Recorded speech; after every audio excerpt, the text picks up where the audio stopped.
This is the PR Podcast, a show about how public relations helps you tell your story to the world. We talk with great PR practitioners who have the skills, creativity, and just plain savvy to get their clients noticed. Now here's your host, Jody Fisher.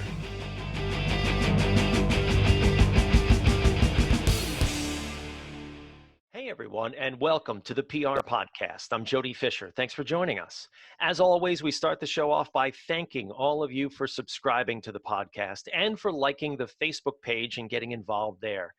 We're also on Twitter now and on Instagram, and we're working on launching a YouTube channel. We'll see how much content we have to get onto that channel. But I bet with all the great conversations we've been having, we'll have enough. So stay tuned for that. Of course, none of this works without you, our community, and so we want to encourage you to send us a message, share our podcast, and click onto our show page on anchor.com where you can record a message or a question to send in that we can play and answer here on the show. So with all that out of the way, let's get right into our guest. Kristine Garlisi is Chief of Staff at the Nicotra Group, where she switches her roles daily. Sometimes as a project manager for hospitality or real estate projects. Other days she is a traditional spokesperson. And sometimes she is a nonprofit administrator for the Nicotra Foundation or a social media brand ambassador. That is a lot to shove into one hat, and I know that there's more. Most of the time, I think Kristine is all that in one day, and she says with a smile that she is that chief of staff is most accurately defined as chief of stuff, and nothing describes you better, Kristine. Welcome to the show. I'm so happy to be here with you, Jody. We have known each other quite a long time, and I have always admired your work ethic. And I think that that is something that I wanted to set up right at the top of the podcast. Talk about what a hard worker you are, what a consistent and constant worker that you are. I mean, I've seen just on social media in the last few years doing what you're doing. Not only are you 9 to 5ing your job, but you're out on Friday night at an event, you're up on Saturday morning at something else, you're always moving. And so tell us a little bit about the Nicotra Group and about what you do for them. Well, for as much, and I appreciate you saying that, I appreciate you noticing, but for as much as I do at work and for the hours I keep, I'm just trying to keep pace with Lois and Richard Nicotra, who are entrepreneurial. They started their own business fresh out of college at St. John's University. They started a yogurt franchise, believe it or not, in the late 70s when healthy fast food was not a thing. They had this vision and they called it Everything Yogurt. They established a very successful franchise and built their business from there. They have a hospitality and real estate empire here on Staten Island. They're very well known in our community. And about 10 years ago, they branched out to formalize their philanthropy. So they have hotels. They have 2 hotels, the Hilton Garden in Staten Island and the Hampton Inn and Suites. They have a number of office buildings that they've designed and built, the corporate park of Staten Island. And now we have our Nicotra Foundation, where we've given nearly $1 million to the Staten Island community. So with all that I do, it really is an extension of everything they are doing. But thanks for noticing. I appreciate it. Well, that is a lot to keep you busy in your job and what you do. I've met them once or twice. They've always struck me as very classy, very down to earth, and very caring people. And so it's clear to me, knowing you the way I know you, why you chose to get involved with them. What's your day-to-day like in terms of working with them and advancing the interests that they have? Well, I always have a running project list. So those are probably long-term projects that we've set our sights on. We have a 5 and a 10-year plan at work. But of course, then you have a year like 2020 when the plan is a good plan, but circumstances change your plan. So my day very much reflects whatever their day holds, but it also reflects their goals, both long and short term. I think that for a chief of staff, which I was not totally familiar with that job title before it was offered to me. And in researching it, I read a couple of books. There are books about being a chief of staff, and many of them are political. because that's generally how people envision it. In fact, when Mr. and Mrs. Nicotra and I first talked about being chief of staff, I said, "Are you running for office?" It sounded like we were making a big move. But what it helps do is organize projects and also gatekeep a little bit so that by the time a decision comes to them, I hope that I've offered some opportunity for them to bottom line and save a little time. They are very involved in every aspect of their business. They have nearly 500 employees, and they know all of their employees by name. They are always telling all of us, and I will hope this conveys what special people they are, that they want our lives to be better because we worked for them. So that is a big, big part of our mission, a big part of our culture, and like you said, something that I'm very passionate about. That is such a great story, and what a great way of sort of imbuing or letting people know what they're all about through their employees, right? Because that's, it's easy to sit back, I guess, and run, whether it's a business, whether it's employing 5 people, 500, 5,000, 5 million. It's very easy to get disconnected from employees, I would imagine. So the fact that they're so in touch really says a lot about them too. Let's talk a little bit about you though, and sort of rewind the tape a little bit on your career in terms of how you brought your skills to bear on their business and how you put into effect what you know and love and do every day for them. Well, I had my own business well, first of all, I met them when I worked at St. John's University as a fundraiser. So I knew them to be generous people. And then for a little bit, I had my own business, and they, at that time, it was, timing is everything. They decided to start a family foundation, and they thought of using their franchise experience, so that everything yogurt, quick service eatery experience, and transforming what Paul Newman did, that social enterprise model where you have a business and you give 100% of the profits away to charity, combining those two models. And they started what they called the Commons Cafe. So Mr. and Mrs. Nicotra called me and they said, "We have an idea. We're going to start a quick service eatery. We're going to sell burgers and fries and shakes right here in our community. And we're going to give all the profits away. And we'd like you to do it." Well, Jody, I barely put the phone down and I was getting in my car to go over there, because that sounded like one of the most exciting business concepts I could ever think of. And so they were a client of mine. And then over time, I kept saying yes to new projects. So you talk about showing up, and you talk about being consistent. And I kept saying yes to new projects, and I learned about the real estate business and I learned about the hospitality business by actually doing projects within our model, our business model. And that led to the conversation about being their chief of staff. So I started with them in an area that I felt fluent in, which was the philanthropy. And at this time, they've given away, as I said, nearly $1 million to Staten Island nonprofits, and also to scholarships for their employees' children and grandchildren. So that was how I got started.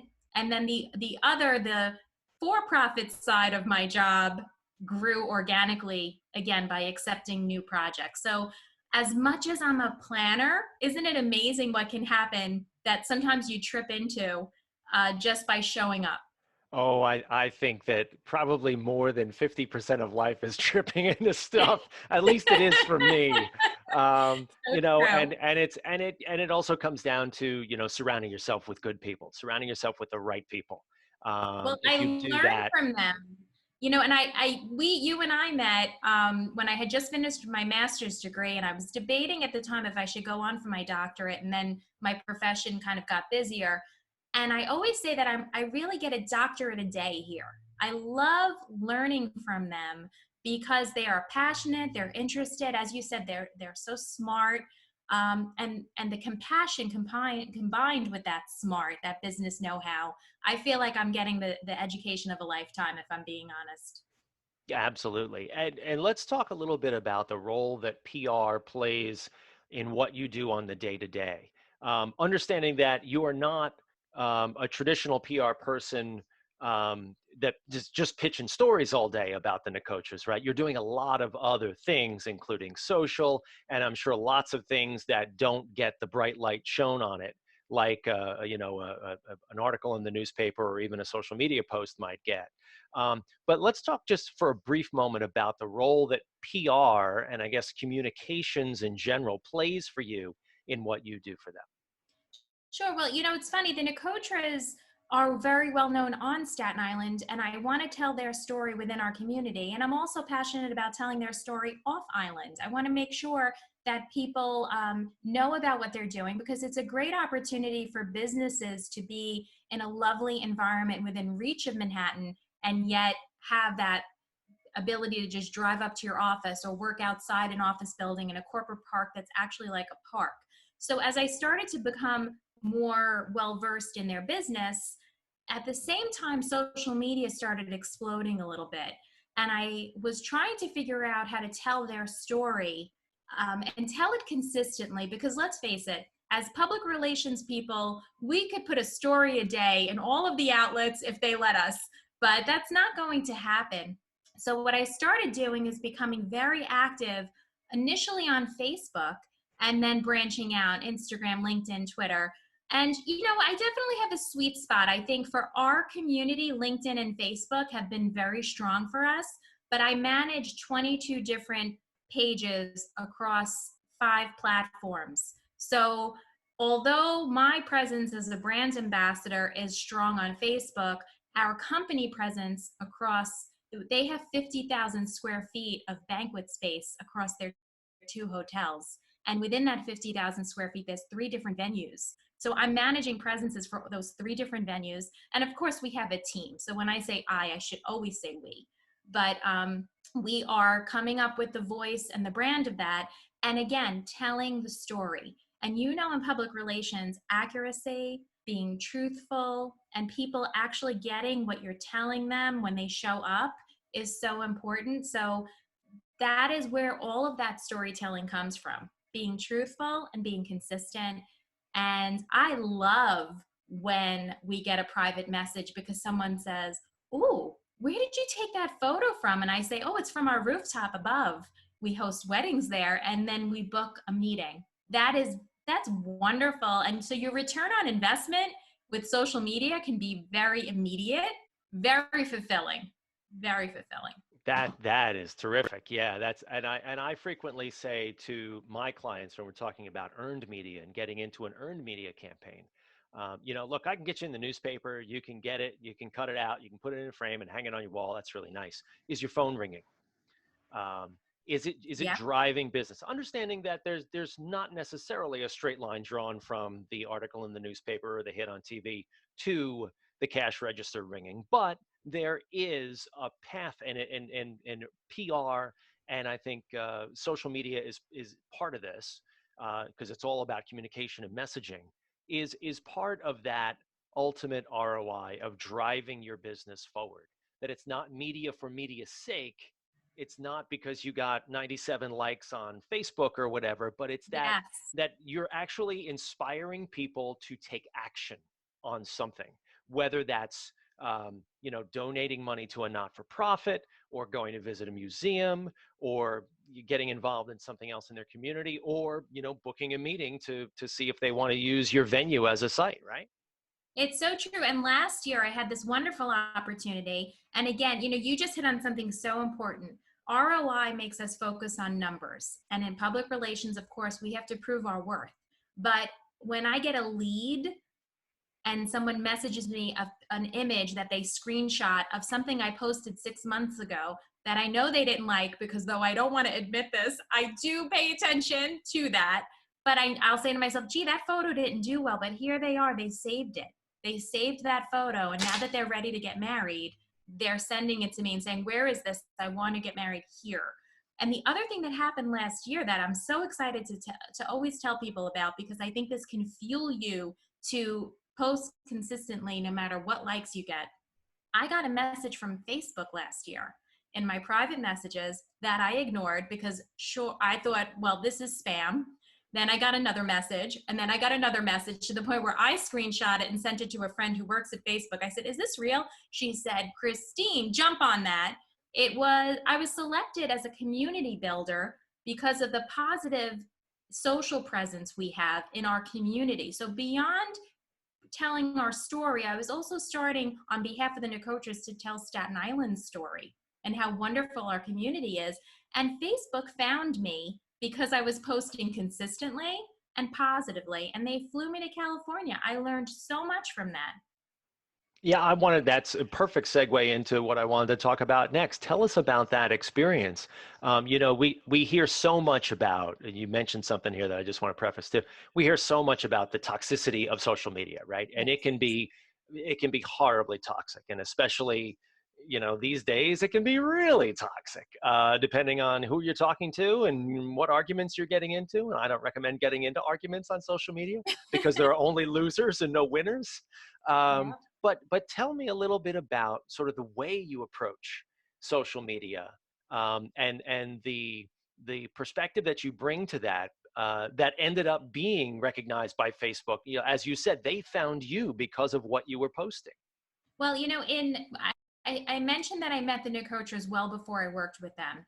And in 1998, the Nicotra sent me a book called The Power of Nice. And I kept that book on my desk for a long time. And now that I work for them, I realize that they do share that book with people as they meet them. They believe in the power of nice. And the power of nice can be projected in many different ways in your business life, but certainly on social media. So the way that I use social media is I truly envision the platform as my kitchen table. And if you come to my kitchen table, Jody, and you're telling me a story, just like we're doing now, we're interacting. So I'm not just going to drop my story and leave. If I drop a story on social and people comment on it, I will do my best because we are not a huge brand. I can take the time to comment back and say, thanks for commenting. So glad you read my post. I can interact with our community. Now, I know that's not achievable for everyone, but I think for most small businesses, it is achievable. And that was one of the things that Facebook recognized our presence for, is that we were interacting and building, and that's exactly what they called me, a community builder. And I love that phrase. And it's funny when someone else gives you a title or says something, sometimes it's very validating and you realize the worth in what you're doing. And the fact that the Nicotras understood that I was taking the time, because it does take time. But I would encourage anybody who's managing a brand, especially a small business brand, to take the time to build a community around their posts. So one of the other things we did is we created a group. And all of these things are organic and all of these things are free. So isn't it wonderful to bring to your clients, whether you're in-house or external, these free tools to build a community? That is very cool. That you took the initiative to respond so personally to so many people, to the point where that became your reputation, and that came to be what people expected of you. That's hospitality. If people come to our hotel, they are greeted by Lois and Richard Nicotra at the front, and they even built a giant statue, LOVE. There's a giant love statue outside. So part of our interaction with the community is being warm and welcoming. And wouldn't it be odd if our social presence didn't reflect that? So again, public relations is being truthful. That is who we are. So if you come sit at my kitchen table or you walk into the hotel, we're going to have a conversation. It won't be one-sided. And social is that too. It can become challenging on, LinkedIn, where I don't maybe know all the people I'm interacting with. But what's funny? What you put out is reflected back at you. And I really have never had to delete a negative comment.